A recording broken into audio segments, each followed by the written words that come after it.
Hey, my people, I'm back with another very short video on the stick illustrations that I show my students all the time. I just started realizing I do this all the time. At the end, hey, there's a little clip if you want, do a walkthrough of the whole studio that I just built, and I did it so that I can work out my mirrored kit ideas. This stick illustration is one that comes up a lot because we talk about hand technique, and so on one end of the spectrum is control, and on the other end of the spectrum is synergy. And synergy, I'll explain that here in a second. So control on a technique standpoint is just full control. It's what I call the white knuckle technique, right? It's just, you just have full control. The stick doesn't do anything except for what you tell it to do, basically. And it doesn't have any energy of its own. It's only you doing everything for the stick. Now, on the other end of the spectrum, over here, is where you have a synergy, where you have you release control as much as you can to allow the stick to do as much work for you as possible.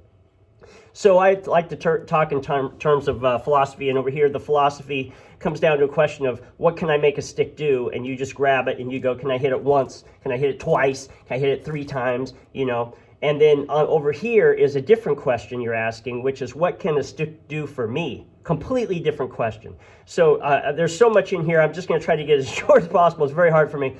But basically over here, you're controlling everything. And over here, something I discovered is that if I just let the stick fall like this, the stick doesn't even have enough weight to push my thumb out of the way.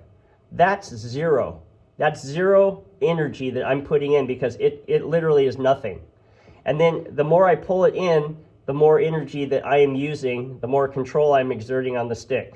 And so the freer I can be on this end of the spectrum, the more the stick can do for me. That alone just changed my life because I was kind of taught in the sort of fulcrum thing. I had a big callus and a dent in my thumb from squeezing out, but it's technically right up against the palm of your hand right here. Not over here where you release control. Now, when you're actually playing for real, you're going to use everything in the spectrum as you need to move around. There isn't one thing that fits every kind of rhythmic possibility and every kind of movement possibility that you're going to need. So what you have to do is become, once again, a full spectrum person. This is easy. This is kind of like baby steps when you can always just pull your hand in and control.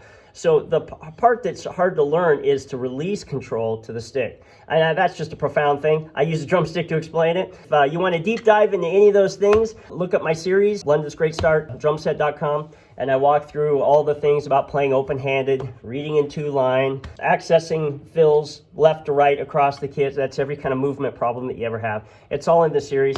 I really appreciate you guys watching these. These are little tiny profound things that I end up talking to students with like every day, and it just keeps coming up, and I go, I gotta put these in little video form. From the Great Start Studio, thank you for watching.